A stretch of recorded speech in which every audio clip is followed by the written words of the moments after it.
नमस्कार, आप देख रहे हैं आज तक। आपके साथ मैं हूं अंजना ओम कश्यप और एक ऐसा शख्स जिसने भारतीय राजनीति में नए सिरे से आज ये मकाम हासिल किया है, जिनके चेहरे पर इस वक्त न सिर्फ एंटी इनकम्बेंसी को उन्होंने पूरी तरह से ध्वस्त कर दिया, बल्कि अपने चेहरे के दम पर 2/3 बहुमत से भी कहीं ज्यादा उन्होंने वोट अपनी पार्टी के लिए लाए, अपने गठबंधन के लिए लाए। हेमंत बिस्वा शर्मा मुख्यमंत्री असम के हमारे साथ जुड़ रहे हैं, जिन्होंने एंटी इनकम्बेंसी से जुड़े सारे सिद्धांतों को पीछे छोड़ दिया। पहली बार 2/3 बहुमत से भी आगे 81% अपना जो vote percentage winning strike rate है वो कर लिया। अपनी राजनीति से असम के कई सियासी खिलाड़ियों को पीछे छोड़ दिया। अपना स्टाइल है इनका, फ्रंट फुट पर खेलते हैं, जनता के मूड को समझते हैं, उसी के मुताबिक बयान देते हैं। ऊर्जा, आक्रामकता जिसकी खूब चर्चा होती है, और असमिया पहचान के अस्तित्व की लड़ाई के रूप में इन्होंने पूरी जंग इस बार चुनाव की लड़ी है। हेमंत बिस्वा शर्मा, आप फिर से असम के मुख्यमंत्री बने हैं। बहुत बहुत स्वागत है आपका आज तक पर। सर, हम लोग चुनाव जीते हैं, मुख्यमंत्री बनो ना बनो इसके लिए आपको थोड़ा सा अपेक्षा करना पड़ेगा। ठीक है हेमंता जी। हेमंत बिस्वा शर्मा जी, आते हैं। देखिए, प्रचंड जीत के लिए आपको बहुत बहुत बधाई है। ये जनादेश एक तरह से आपके लिए है, क्योंकि पिछली बार के चुनाव में हेमंता जी आप चेहरा नहीं थे। पिछली बार सर्बानंद सोनोवाल जी सीएम थे, उसके बाद मैंडेट के बाद आपको सीएम बनाया गया। साल 2016 में 21 में भी चुनाव जीतकर सरकार आपकी बनी, लेकिन दोनों ही मौके पर असम में बीजेपी की तरफ से सीएम का फेस स्पष्ट नहीं था। इसलिए कहा जा रहा है कि इस बार ये जीत आपकी है। आप सोचिए कि 100 से ज्यादा, शायद पहली बार गठबंधन में किसी ने 100 से ज्यादा सीटें लाई हैं। अंजना जी, देखिए, असम का जनता ने प्रधानमंत्री मोदी जी का ऊपर विश्वास व्यक्त किया है।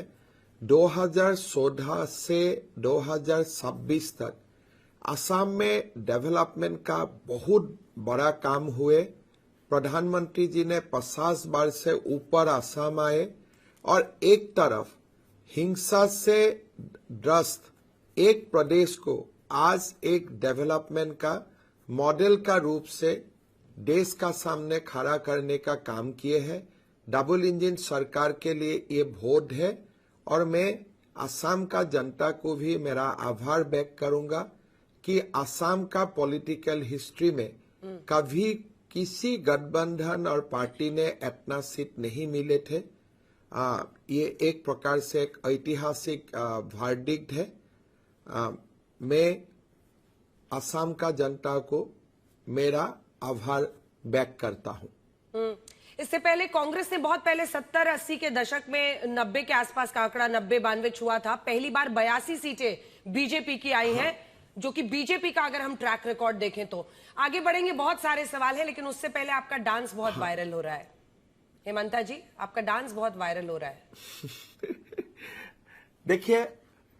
देखिए, हम लोग का एक कोशिश था कि इलेक्शन को हम लोग एक फेस्टिवल बना दे।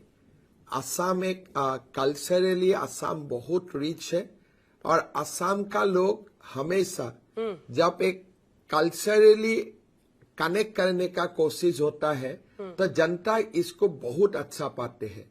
तो हमने एक प्रयोग किए थे कि चुनाव में हम किसी का खिलाफ नहीं बोलूंगा, हमारा बातें बोलूंगा, बीच में नाचूंगा, बीच में गाऊंगा, और जनता से खूब मिलूंगा। और रिजल्ट आपका सामने है। मैंने खाली डांस नहीं किया, पूरा जनता ने डांस किया। और ये चुनाव का दौरान कम से कम मैं 200 से ऊपर सभा किया। हर सभा में लोगों में और साथ में मैं भी डांस भी किया, गाना भी गाया, और साथ में मिल के पूरा चुनाव को एक फेस्टिवल तक हमने बदल दिया। अच्छा, ये चिट दिखाइए जरा, ये आपकी हैंड राइटिंग है क्या? तो हम लोग तो आपको पॉलिटिशियन ही समझते थे, लेकिन ऐसा लग रहा है कि आप सेफोलॉजिस्ट भी बन गए हैं। दिखाइए। जीत को लेकर इतने आश्वस्त थे आप कि आपने ये पहले कहा था। क्या लिखा है इसमें? बेस्ट 101, बेटर 80+, और नहीं तो 88 लिखा आपने। क्या मतलब सेफोलॉजिस्ट? 90+। 90+। 88। हाँ 88 प्लस। सेफोलॉजिस्ट भी बन गए हैं क्या? तो ये सीट लिख के मैंने ये सीट लिख के मैंने हमारे आसाम से भारत सरकार में मंत्री हुए पवित्र मार्गेरिटा, उनका जेब में मैं रख दिया था। मैं बोला चुनाव का दिन अगर इससे कम हुआ तो सीट फाड़ देगा, अगर उससे ठीक ठाक हुए तब आपको जो करना है सीट का साथ आप करिए। तो किसी प्रकार से सीट अभी आपका पास भी आ गया। सेम आ गया, मतलब 102 पर आप पहुंचे हैं। अभी मैं लौटूंगी। आपने मुझे पिछले इंटरव्यू में कहा था कि एक ज्यादा ही कांग्रेस के 30 टिकट मैंने ही दिए। मैं उस पर लौटूंगी। अभी तो पूरा समझना है आपसे। लेकिन एंटी इनकम्बेंसी को डिफाई करना, 10 साल तक आप शासन में रहे हैं, उसके बावजूद एनडीए की सीटें जो है पिछली बार 75 थी, इस बार 102 हुई है। लगभग 36% का ये इंक्रीज है। और जब आप आए थे भारतीय जनता पार्टी में साल 2011 में, तो लगभग 5 सीटें हैं। हम दर्शकों को दिखा रहे हैं, भारतीय जनता पार्टी की तब 5 सीटें थी। और माना जा रहा है कि आपने बड़ी काम किया बीजेपी में भी और साथ ही काम कर दिया कांग्रेस में भी, जिसकी वजह से आज उन 5 सीटों से 82 सीटों पर बीजेपी पहुंच गई है। सही है क्या? हम बीजेपी इस बार टोटल 90 सीट में कॉन्टेस्ट किया और बाकी सीट गठबंधन को दिया गया, और आउट ऑफ 90 वी गॉट 82। 90 में हम 82 सीट जीते और हम कुल कॉन्टेस्ट किया था 90 सीट में। इसका कारण एक ही है अंजना जी, हमारा पूरे टीम और जो सेंट्रल गवर्नमेंट से हम लोग को जो बहुत सपोर्ट मिला। आसाम जैसा प्रदेश में सेमीकंडक्टर जैसा इंडस्ट्री आए, आसाम जैसा प्रदेश में देश का एक फर्टिलाइजर यूरिया का हब बनाने जैसा बहुत बड़ा फैक्ट्री का सैंक्शन हुआ, रेलवे का जो एक्सपांशन हुए, नेशनल हाईवेज का एक्सपांशन हुए, और एक लिबरल हमें भारत सरकार से असिस्टेंस मिले। और संगठन का रूप से भी हमने कभी रेस्ट नहीं लिया। पूरा पार्टी का टीम ने 5 साल हम लोग एक साथ काम करते रहे। बीते लोकसभा चुनाव में भी हम लोग 94 सीट में लीड मिले थे और 11 सीट में जीत हासिल किए थे। असम में जो मॉडर्न डेज में कोई पॉलिटिकल पार्टी 11 सीट कभी नहीं मिले थे लोकसभा में आउट ऑफ 14। तो हमारे स्ट्राइकिंग रेट लोकसभा में भी काफी अच्छे थे, इस बार भी काफी अच्छा है। और मैं आपको ये भी बोल पाऊंगा कि अगले 5 साल भी हम इसी लेवल में रहूंगा। इसलिए हमारे लिए असम का जनता को सेवा करना, असम को सुरक्षित करना और असम को एक प्रकार से देश का मेन स्ट्रीम में ले जाना हमारे लिए एक राजनीति नहीं है, हमारे लिए जीवन भर का मिशन है। और इसीलिए हम लोग सब पूरा टीम इसी काम में लगे रहूंगा और आगे भी ऐसा ही रिजल्ट आपको देखने मिलेगा। ठीक है। एक इंटरव्यू में आपने मुझे हेमंता जी कहा था कि जो मियां मुसलमान हैं वो मुझे प्यार करते हैं, वो कहते हैं किडनी दे दूंगा लेकिन वोट नहीं दूंगा। आपने इस चुनाव में मियां मुस्लिम, जो घुसपैठिए हैं, ऐसे तमाम मुद्दों को उठाया। वो कहते हैं काम नहीं, इसकी वजह से हेमंता जीते हैं। आपकी पहचान एक हार्डलाइन फेस की बन चुकी है। क्या ये आपकी पर्सनल पॉलिटिकल स्ट्रैटेजी है या विपक्ष का सिर्फ आरोप है? नहीं अंजना जी, एक्चुअली दिल्ली में जो लोग बैठते हैं ये लोगों का एक इश्यू है कि असम इतना दूर है तो बहुत क्लोजली चुनाव असम का चुनाव मॉनिटर नहीं करते हैं। मैं घुसपैठिया का बात बोलता हूं, बांग्लादेशी मियां का खिलाफ मेरा स्टैंड सब जानते हैं, लेकिन चुनाव जो दिन अनाउंस हुआ वो दिन से आज तक ये टॉपिक में टच ही नहीं किया। इसलिए मैंने ये संदेश देना नहीं चाहते थे कि हम कोई ऐसे जीता है कि किसी का साथ नकारात्मक राजनीति करके हमने जीता है। तो हमने जो दिन चुनाव घोषित हुआ वही दिन से हम लोगों ने निर्णय लिया कि यहाँ से आगे तक हम खाली प्रधानमंत्री जी का बात बोलूंगा, असम का विकास का बात बोलूंगा। इसीलिए इस बार असम चुनाव में model code of conduct violation का एक भी कंप्लेन नहीं किए। असम में कोई घटना नहीं घटे। One of the most recent time में एक पीसफुल इलेक्शन का हमने उदाहरण भी देश का सामने रखे। और ड्यूरिंग द इलेक्शन आज आप पूछे तो मैं फिर बांग्लादेशी मियाँ का बात बोलूंगा, लेकिन during the election I think almost 15 days before the date of announcement till today मैंने बांग्लादेशी मियाँ वाला टॉपिक को ही टच नहीं किया हूं। इसलिए मुझे चुनाव जीतने के लिए वो नहीं चाहिए, वो चाहिए मुझे असम को सुरक्षित करने के लिए, असम का अस्तित्व को रखने के लिए, हमारा आइडेंटिटी को प्रिजर्व करने के लिए। चुनाव जीतने के लिए मुझे ये मुद्दा का जरूरत नहीं है। ठीक है, इस पर मैं वापस आऊंगी कि उन्हीं घुसपैठियों को हटाने के लिए आप क्या करेंगे, लेकिन अगला पिछला इंटरव्यू में एक और आपने बड़ी दिलचस्प बात कही थी कि कांग्रेस पार्टी के 30 टिकट तो आप दे रहे हैं। तो ये जो 19 विधायक उनके जीते हैं, जिनमें से 18 मुस्लिम जीते हैं, वो भी आप ही ने दिया था क्या? से है हमारा, उसमें से है हमारा, उसमें से है हमारा। ये जो 19 लोग जीते हैं इसमें से हमारा है। और जब प्रेसिडेंट इलेक्शन आएगा आप देखिए 102 का जगह में बीजेपी 108 मिलेगा। तो ये 6 जो आप कह रहे हैं, तो हम माने कि ये मुस्लिम विधायक भी आप ही ने अपने प्लांट किए थे वहां पे कैंडिडेट?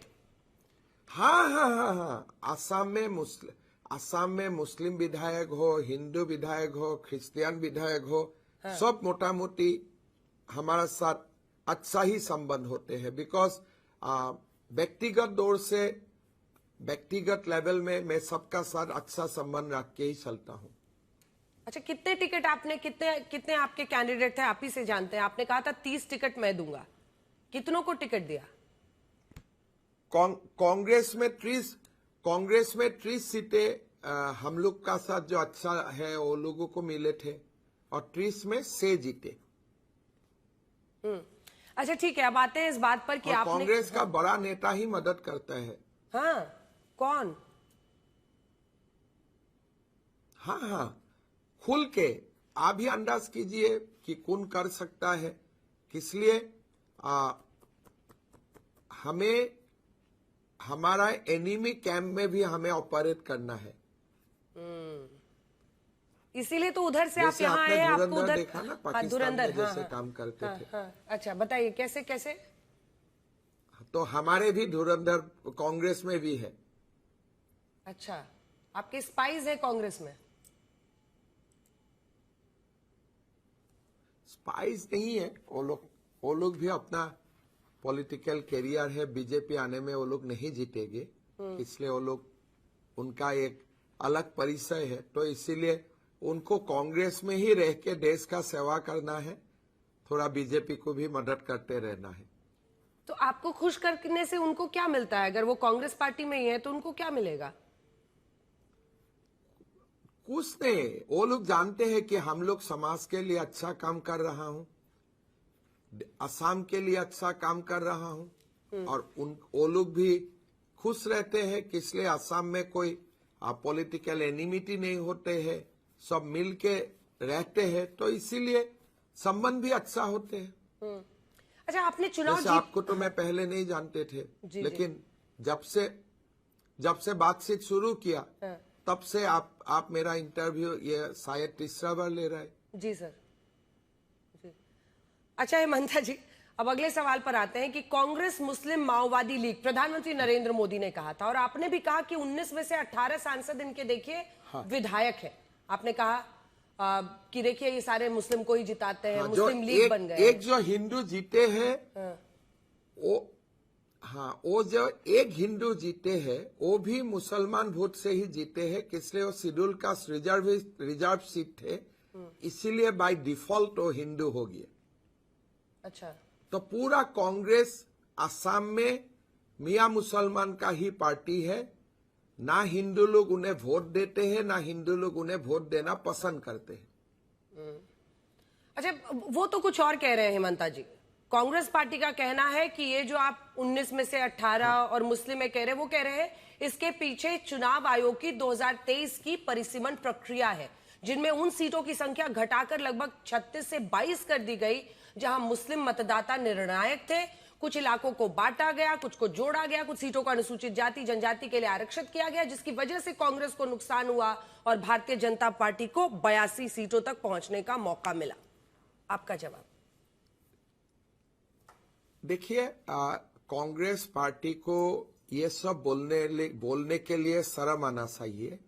किस लिए? जो गौरव गोगोई का अपना पार्लियामेंट्री सीट है जोरहाट, परिसीमन का बाद उन्होंने जोरहाट सीट 2026 का लोकसभा में जीते थे एंड उनका पार्लियामेंट्री कॉन्स्टिट्यूएंसी में 10 सीटों का 9 सीटों में 9 असेंबली कॉन्स्टिट्यूएंसी में उनको लीड मिले थे। लेकिन इस बार गौरव गोगोई खुद भी हारे और सारे 9 कॉन्स्टिट्यूएंसी में जो गौरव गोगोई 26 में लीड मिले थे, हम उसी कॉन्स्टिट्यूएंसी में हमारे जीत हासिल हुए। परिसीमन का बाद का यह घटना है। जो परिसीमन का बाद 2024 में जो सीटें कांग्रेस ने जीते, वो सीट इस बार बीजेपी जीते। तो उसका मीनिंग क्या है? दूसरा, आप थोड़ा वोट परसेंटेज देखिए। हम सीट नहीं जीते हैं, साथ साथ में हमारा एब्सोल्यूट वोट परसेंटेज भी 50 तक पहुंच चुका है। तो ये खाली सीट का काम नहीं है, पॉपुलर वोट भी 50% हुए हैं। ये लोग बोल सकते थे परिसीमन के लिए हम जीते, अगर हमारा सीट बढ़ते थे, वोट नहीं बढ़ते थे। आप अगर आपका अच्छा डेटा टीम है, आप देखिए असम का 2014 में पहले चुनाव हुआ, 16 में विधानसभा हुआ, हमें एक परसेंटेज ऑफ वोट मिला, 21 में हुए, हमारे वोट बढ़े और 2026 हमारे वोट परसेंटेज 50 तक पहुंचे। ठीक है, एक बार फिर से वो डेटा दिखाइएगा जिसकी चर्चा वो भी कर रहे हैं, हेमंत बिस्वा शर्मा भी कर रहे हैं। हम दिखा रहे हैं सर, वोट परसेंटेज 2021 में जब आपकी 60 सीट आई थी, हाँ, तो 33% के करीब आपका वोट परसेंटेज था। इस बार 38% सिर्फ बीजेपी का है, लगभग 6.5% असम गण परिषद का है। उसके बाद आपका अलायंस में जो पार्टनर है बीपीएफ, उनका 10 सीट है, वहां भी आपको 4% के करीब है, तो मिलाकर हो गया। और कांग्रेस पार्टी 29% पर है, वो हम दिखा रहे हैं। लेकिन देखिए एक और, आज ये तो अब जीत आपकी हो ही गई है। हाँ, आप देखिए ये वोट परसेंटेज भी बढ़े हैं हमारे। ठीक है, अब असल मुद्दे पर आते हैं। घुसपैठ जो सबसे बड़ा मुद्दा बना, और शायद यही वजह है कि असम से लेकर बंगाल तक, और बंगाल में ऐतिहासिक पहली बार बीजेपी की सरकार बन रही है आजादी के बाद, घुसपैठ सबसे बड़ा मुद्दा। फिर मुझे याद आ रहा है पिछले इंटरव्यू में आपने कहा था कि मैं उनको आता हूं, रखता हूं, खाना वाना खिलाता हूं, भेज देता हूं। इनको कैसे आप बंगाल में देखिए, बंगाल का जो पूरा चिकन नेक है, इधर असम में आपकी सरकार, बिहार में सरकार, लेकिन बंगाल में सरकार नहीं थी, अब बीजेपी की है। आप लोग कैसे मिलकर घुसपैठ के इस मुद्दे का हल निकालेंगे, या घुसपैठ सिर्फ एक चुनावी मुद्दा है आपके लिए?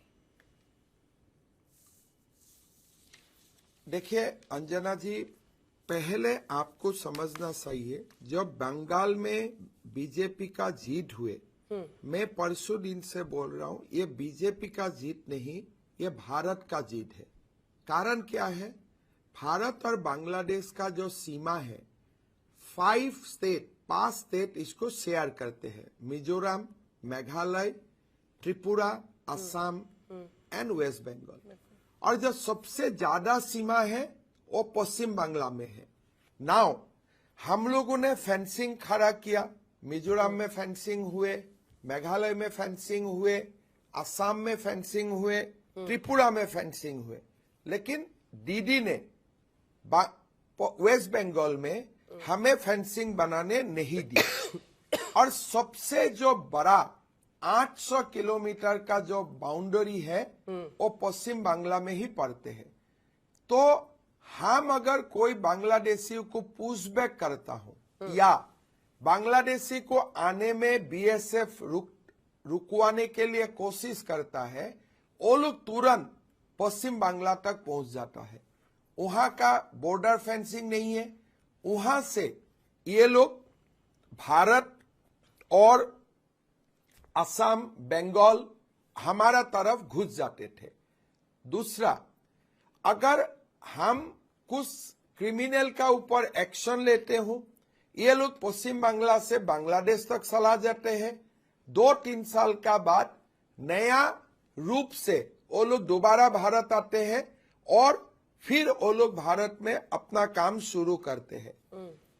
कैटल स्मगलिंग, हमारे जो ड्रग्स का व्यापार हो, कैटल स्मगलिंग हो, काउंटरफिट का जो रैकेट्स हो, ये सारे सीमा का उस पार से क्रिमिनल ऑपरेट करते हैं और फेंसिंग नहीं होने का कारण हम लोग उसका ऊपर कुछ कार्रवाई नहीं कर पाते थे।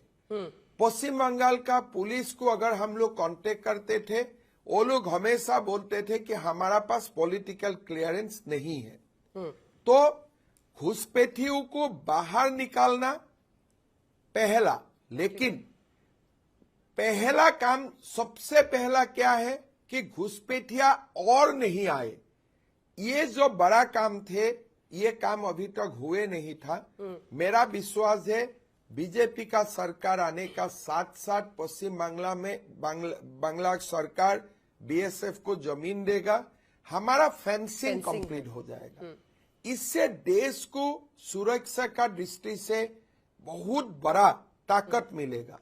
फिर ये जो चिकन नेक है, चिकन नेक का दोनों ओर बांग्लादेशी घुसपैठिया बैठ गया है।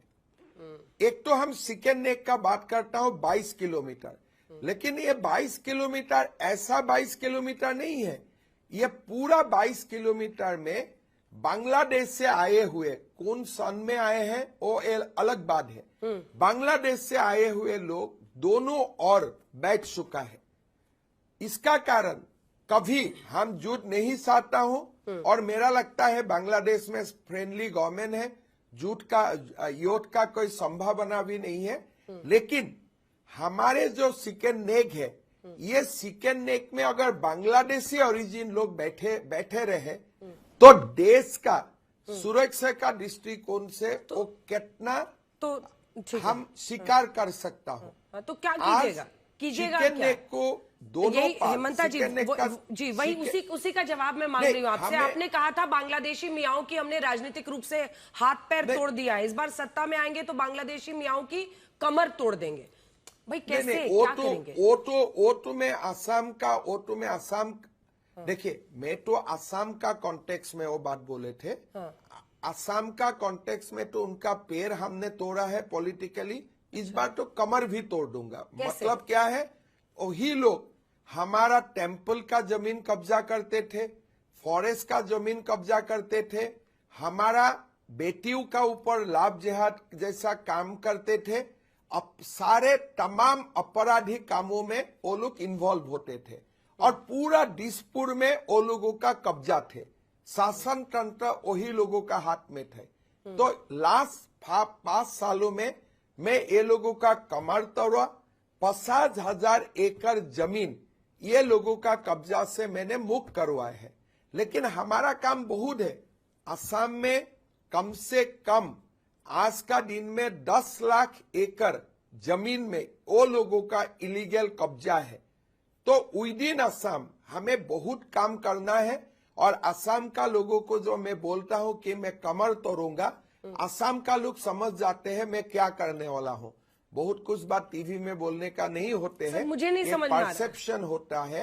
और असम का लोग कुछ बताइए ना, असम के लोग समझ जाते होंगे, हम लोग भी परसेप्शन समझता है, हम लोग भी कुछ समझे नहीं। मैं वही बताया ना कि पहले पूरा दिसपुर में उनका कब्जा था। सरकारी नौकरी, एग्जाम पेपर लीक करने से लेकर काउ स्मगलिंग, कैटल स्मगलिंग के लेकर ड्रग्स को बांग्लादेश भेजने तक, कॉप सिरप बांग्लादेश तक भेजने तक एक बहुत बड़ा नेक्सस थे, बहुत बड़ा वो लोग का ऑपरेशन थे। लास्ट टाइम मैंने वो ऑपरेशन को 30% तक तोड़ा, इस बार मैंने 100% मुझको करना है। ठीक है। तो ये संदेश जो असम का लोगों को मिलना था, ये मिला हुआ है। और हमारे ट्राइबल बेल्ट एंड ब्लॉक में वो लोग घुस गए थे, हमारा मोनास्ट्री में वो लोग घुस गए थे, टेम्पल में घुस गए थे। तो ये तमाम चीजों को मैंने 30% तक करेक्ट किया इन लास्ट 5 years। आगे जाके बाकी 70% तक तो हमें करेक्ट करना है। हेमंता जी, आप यहां पर जीते, आपने भी कहा कि मियां मुसलमान मुझे वोट नहीं देता है, मुझे उनका वोट नहीं चाहिए, मैं उनके भरोसे नहीं हूं। 65-35 जो कि 11 का सेंसस है वो बताता है 65% हिंदू, 35% वहां मुस्लिम है। आपने कहा मुझे उनका वोट ही नहीं चाहिए। शुभेंदु अधिकारी बंगाल में जीतते हैं, उन्होंने अभी शायद 40 भी पहुंच गया। ठीक है, अब इधर बंगाल में अब तो सेंसस आएगा तब पता चलेगा। सेंसस निकालेगा तो शायद इट विल बी। ठीक है, हाँ, वो मैं स्टेटिस्टिकली बोल रहा हूँ। अगर आप स्टेटिस्टिकल इंक्रीज देखते हैं तो अभी लगभग 40% हो चुका है। ठीक है। उधर शुभेंदु अधिकारी भी कहते हैं, जब भवानीपुर जीते उस दिन भी वोटिंग के दिन वो कह रहे थे सारा हिंदू हमको वोट दे रहा है, यहां पर एक भी मुसलमान हमको वोट नहीं दे रहा है। प्रधानमंत्री नरेंद्र मोदी कहते हैं सबका साथ सबका विकास, लेकिन ऐसा क्या है कि इन 2 राज्यों में जहां पर सबसे बड़ी जीत बीजेपी को मिली है, आप दोनों प्रमुख चेहरे ये कह रहे थे कि हमको मुस्लिम वोट तो चाहिए ही नहीं। नहीं, वो लोग वोट नहीं देते हैं, इसलिए हम नहीं सही है बोलता हूं। आप मुस्लिम मत बोलिए, असम का मुस्लिम हमें वोट डालते हैं। मैं बांग्लादेशी मियां मुसलमान का बात कर रहा हूं। शुभेंद्र जी क्या बोला है मैं फॉलो नहीं किया हूं, लेकिन हमारा पूरा थ्योरी क्लियर है। असम का जो इंडिजिनस मुसलमान समाज है हमें खूब वोट देते हैं, लेकिन बांग्लादेशी मियां मुसलमान का वोट ऑन प्रिंसिपल हमें लेना भी नहीं चाहिए, और मैं तो आपको बोल भी चुका हूं वो लोग देने का मूड में भी नहीं है। ठीक है, अब आते हैं कांग्रेस पार्टी के उन नेताओं पर। मांगने से भी तो वो लोग नहीं देगा ना। अच्छा, ठीक है, चलिए अब आते हैं। अब आप लोग जैसी बातें कर रहे हैं वो कहां से देंगे, लेकिन आते हैं इस मुद्दे पर। कांग्रेस पार्टी के आपके 2 पसंदीदा नेता, एक तो है गौरव गोगोई, उन पर बाद में चर्चा करेंगे, लेकिन दूसरे हैं पवन खेड़ा। हाँ। जिनके बारे में आपने कहा कि उन्होंने आपकी पत्नी पर आरोप लगाए थे और आपने कहा उनको पेड़ा बना दूंगा, मुकदमा हुआ। वो कह रहे हैं सुप्रीम कोर्ट से तो जमानत मिल गई, मुझे फंसाने का प्रयास किया गया था। अब आप आगे क्या करेंगे? जमानत मिलना और केस खत्म होना 2 अलग बात है। उसका ऊपर केस चलेगा, उनको नोटिस मिलेगा, वो असम का थाना में आएगा, असम पुलिस इंक्वायरी करेगा, कागज कहां से मिला इसको हम लोग पूछेंगे, और केस को हम लॉजिकल कंक्लूजन तक लेके जाऊंगा। छोड़ेंगे नहीं, ऐसा नहीं कि अब चुनाव जमानत मिलने का मतलब ये नहीं है खत्म कि हुआ, पूरी कड़वाहट खत्म, ऐसा नहीं है। ना ना ना ना,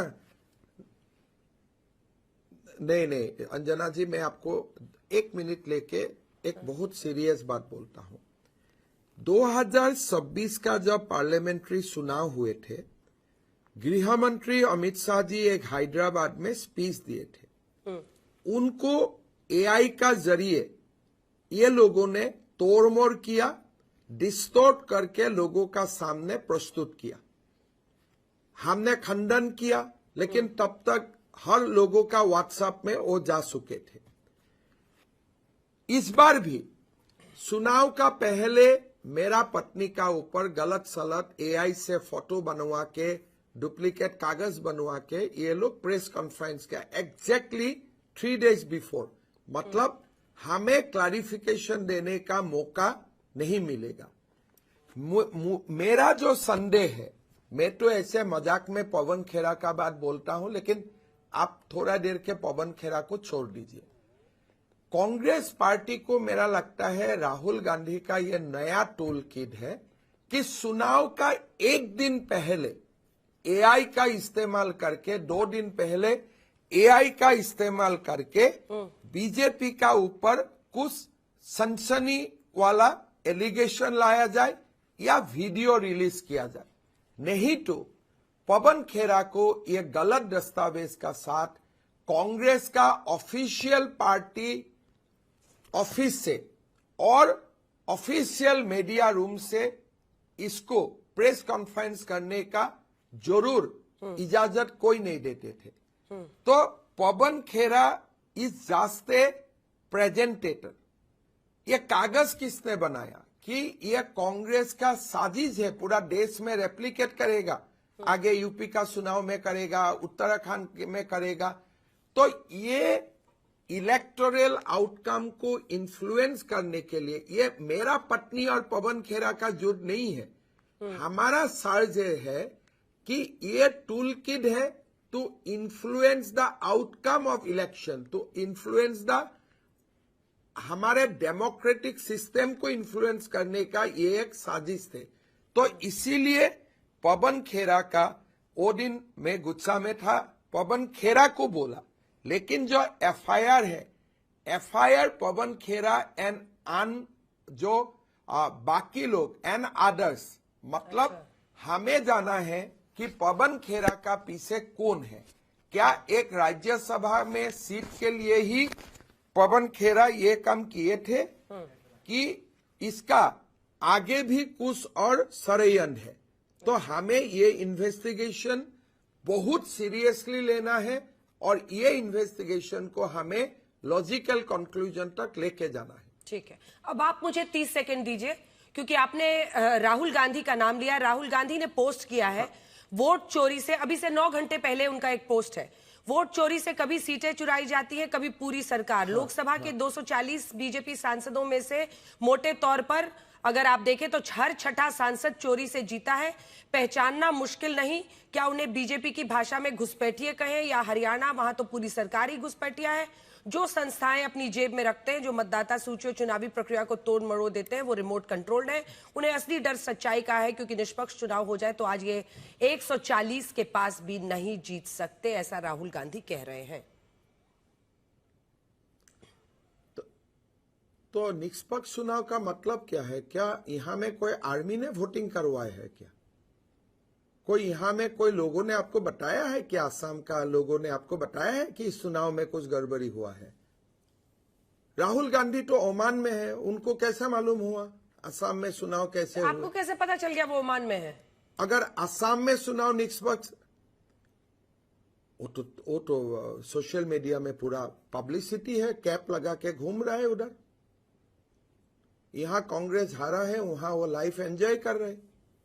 अच्छा, आप मुझे बताइए, एक समय केरला का चुनाव हुए, पश्चिम बंगाल का चुनाव हुए, असम का चुनाव हुए, असम एंड बांग्ला का चुनाव चोरी हुए और केरला का चुनाव निष्पक्ष हुए। असम और बंगाल का ईवीएम गलत है, केरला का ईवीएम सही है। असम और बांग्ला में चोरी हुए, तमिलनाडु और केरला में कुछ नहीं हुए। तो ये या तो एक क्रिमिनल बोल सकता है, नहीं तो एक पागल बोल सकता है, नहीं तो जो भारत का दुश्मन है वही लोग ऐसा बोल सकता है, दुनिया में हमारा प्रतिष्ठा को नष्ट करने के लिए। ममता बनर्जी ने अपने अभी मुझे बताइए, इंडिया टुडे का गलत है, आज तक करेक्ट है। अच्छा, तो आप लोग का एक ही चैनल है, इंडिया टुडे गलत है, आज तक अच्छा है। ये हो सकता है क्या? अगर गलत है, पिक्चर क्वालिटी अच्छा नहीं है, तो दोनों टीवी का क्वालिटी अच्छा नहीं है। लेकिन एक ही चैनल, एक ही कार्यालय, तो एक में हमको अच्छा नहीं देख रहा हूं, दूसरा में हमें अच्छा देख रहा हूं, ऐसा हो सकता है क्या? तो राहुल गांधी अगर अच्छा राजनेता होते थे, वो बोलते थे असम और बंगाल का चुनाव गलत है और केरला का चुनाव भी गलत है, पूरा पासु प्रदेश का चुनाव गलत है। बट आप क्यों हमें ह्यूमिलेट करते हो? असम का साथ आपका दुश्मनी क्या है?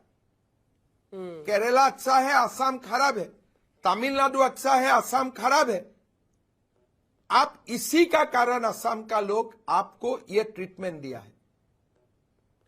अच्छा, अब बंगाल पर जरा आते हैं। ममता बनर्जी ने वो तो एसआईआर और डिलिमिटेशन के मुद्दे पर, एसआईआर खास तौर पर जो बंगाल में हुआ, ममता बनर्जी ने जो आखिरी प्रेस कॉन्फ्रेंस अपना किया था उसमें ये कहा था कि वो इस्तीफा नहीं देंगी। वो कह रही है कि वो राजभवन जाकर इस्तीफा नहीं देंगी, वो हारी नहीं है। तो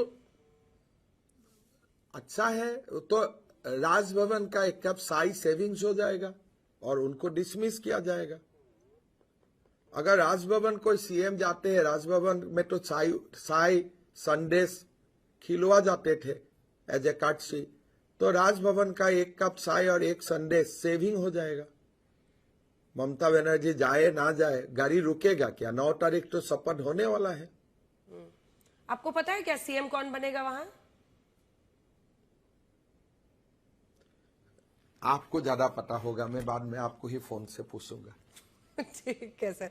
सर अब गौरव गोगोई पर आते हैं। गौरव गोगोई का मामला खत्म हुआ। आप तो मुझे ऐसे पूछ रहे हैं। आप तो उनकी पत्नी को मुझे पता था, लेकिन एक औपचारिक ये सवाल पूछा ही जाता है, इसलिए मैंने पूछा कि नहीं, वो मामला खत्म कहाँ हुआ? गौरव गोगोई का मामला चलेगा?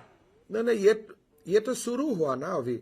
आपने कहा है पाकिस्तान को इंफॉर्मेशन पहुंचाने की गंभीर चिंता। जी आशंका, जो थोड़ी ये लॉन्ग डिस्टेंस इंटरव्यू में ये दिक्कत आती है। सर मैं सवाल जल्दी से कंप्लीट कर लेती हूं, क्योंकि पाकिस्तान के मुद्दे पर आपने घेरा है, गंभीर आरोप लगाए हैं। उनकी ब्रिटिश पत्नी एलिजाबेथ कॉलवन के पाकिस्तान के नागरिक अली तौकीर शेख से संबंध की बात की है, संवेदनशील सूचनाएं देने की बात की है। ये लॉजिकल कंक्लूजन पर जाएगा या चुनावी आरोप बनकर ठंडे बस्ते में?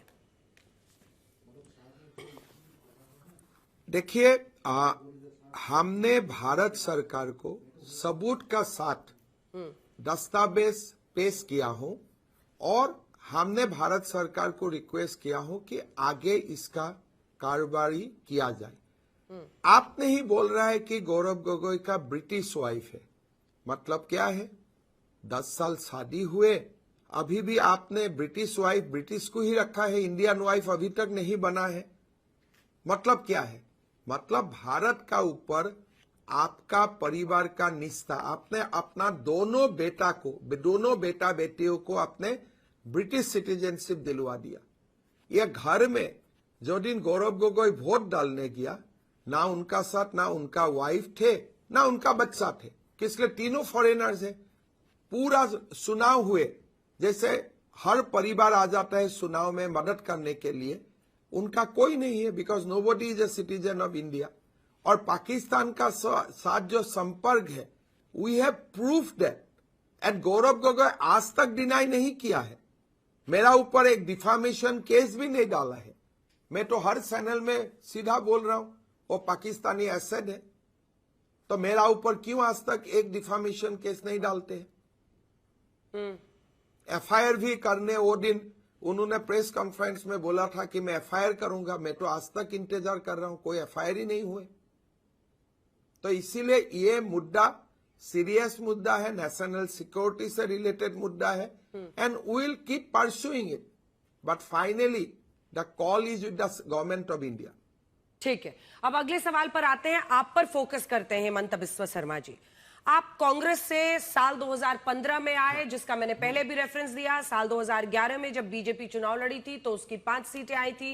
वहां से लेकर 82 सीटों का ये सफर है। इस बार आपके चेहरे पर चुनाव लड़ा गया और अब चर्चा हो रही है कि जैसे देवेंद्र फडणवीस महाराष्ट्र में है, इधर योगी आदित्यनाथ उत्तर प्रदेश में है, वैसे हेमंत बिस्वा शर्मा असम के एक बड़े ताकतवर बीजेपी नेता बन रहे हैं।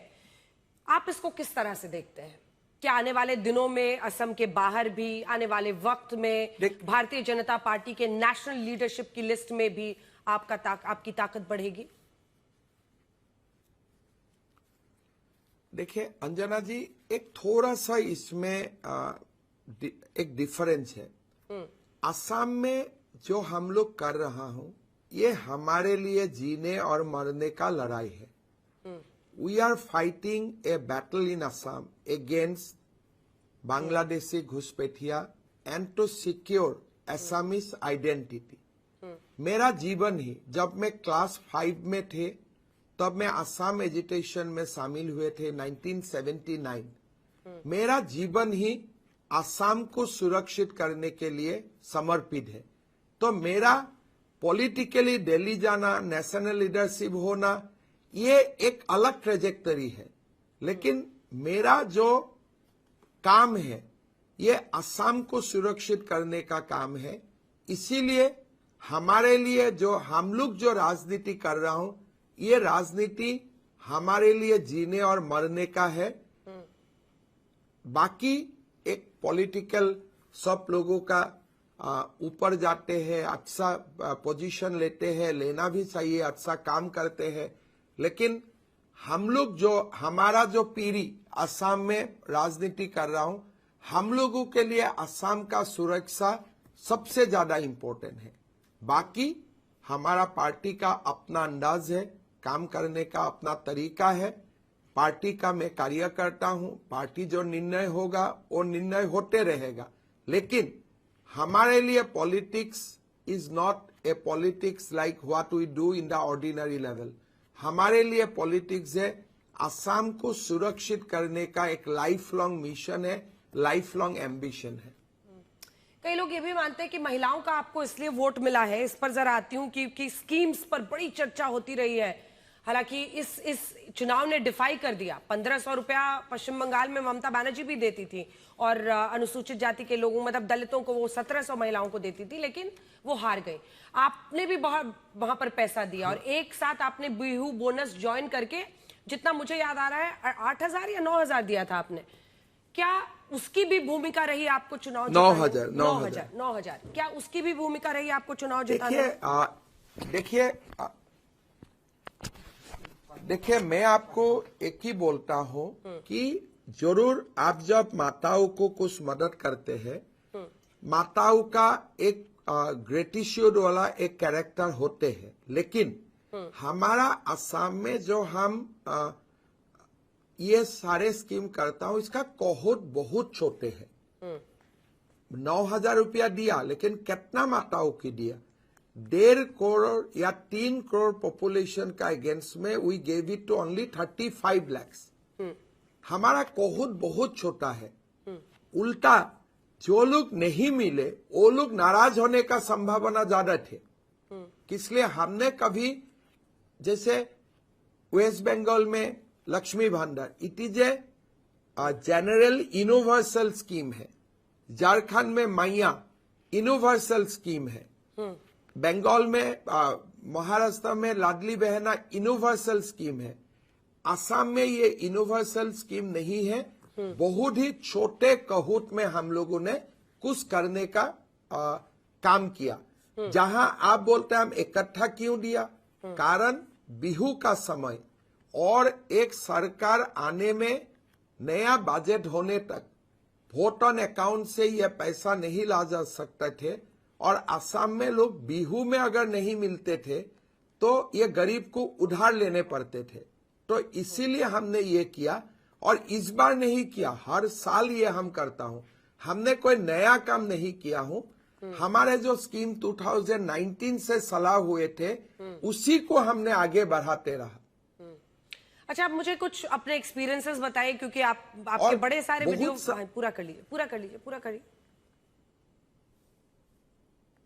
हाँ, ये जो 2021 का चुनाव में भी ये सारे स्कीम थे, but we lost many seats at that point of time.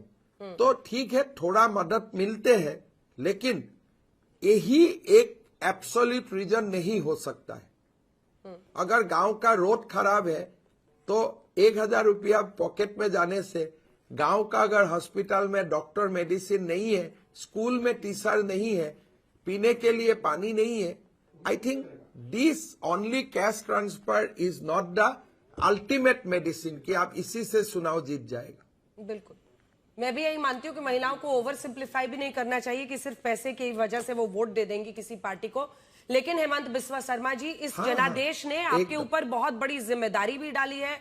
Assam में जिस सुरक्षा की आप बात कर रहे हैं, प्रॉमिस कर रहे हैं, मैं भी वहां लोगों से मिली, उन्हें बहुत उम्मीदें हैं आपसे और वो चाहते हैं कि आप हर घर में किसी ना किसी तरीके से परिवर्तन लाएं, हर आदमी को किसी ना किसी तरीके से आपका काम छुए। अब ऑन अ लाइटर नोट, चूंकि इस इंटरव्यू के अंतिम हिस्से में मैं आ रही हूं, तो 2-3 हल्के फुल्के प्रश्न मैं करना चाह रही थी। आपके एक्सपीरियंसेस मैं पूछना चाह रही थी, क्योंकि बड़े सारे वीडियो वायरल हो रहे हैं। कोई आपसे आपके स्किन के बारे में पूछता है, कोई आपसे आपके रूटीन के बारे में पूछ रहा है, महिलाएं, बच्चियां सब आपसे इंटरैक्ट कर रही हैं।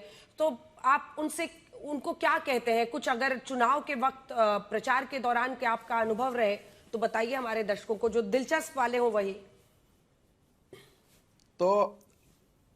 तो मेरा आपको मैं इतना ही एक्सपीरियंस बताऊंगा।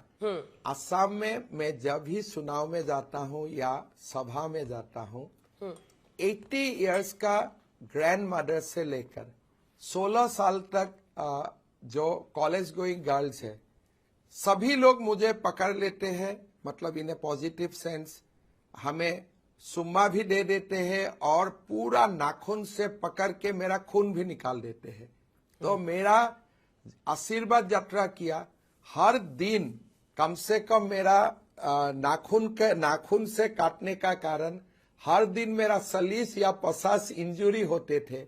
हमें टिटेनस टॉक्साइड से लेकर गमसा से उसको कवर करने तक बहुत सारे हम लोगों ने फेस किया। और ये एक बहुत ही प्यार मोहब्बत, एक बहुत भी, किसी ने मुझे अपना भाई, किसी ने मुझको बेटा, उसी लेवल में हम लोग ने मिलके चुनाव को संभाला। अगर कोई हस्बैंड एंड वाइफ एक साथ है, वाइफ मुझे बोल देते हैं आई लव यू, मैं भी उनको बोल देता हूँ आई लव यू, तब हस्बैंड भी मुझको बोलते हैं आई ऑल्सो लव यू। तो ऐसा हम लोगों ने असम में एक परिवार जैसा माहौल मिले। दूसरा, हमने देखा इस चुनाव में अब बहुत सीरियस बात बोलते हैं, कोई लोग समझते हैं, कोई लोग नहीं समझते हैं, लेकिन एक अच्छा अगर आपका पास थीम सॉन्ग होते हैं, सारा स्कीम, सारा बातें आप जो बोलना चाहते हैं ये समाहित हो जाते हैं। उसी गान को आप अगर गाते हैं, नाचते हैं, लोगों में जबरदस्त मैसेज जाते हैं।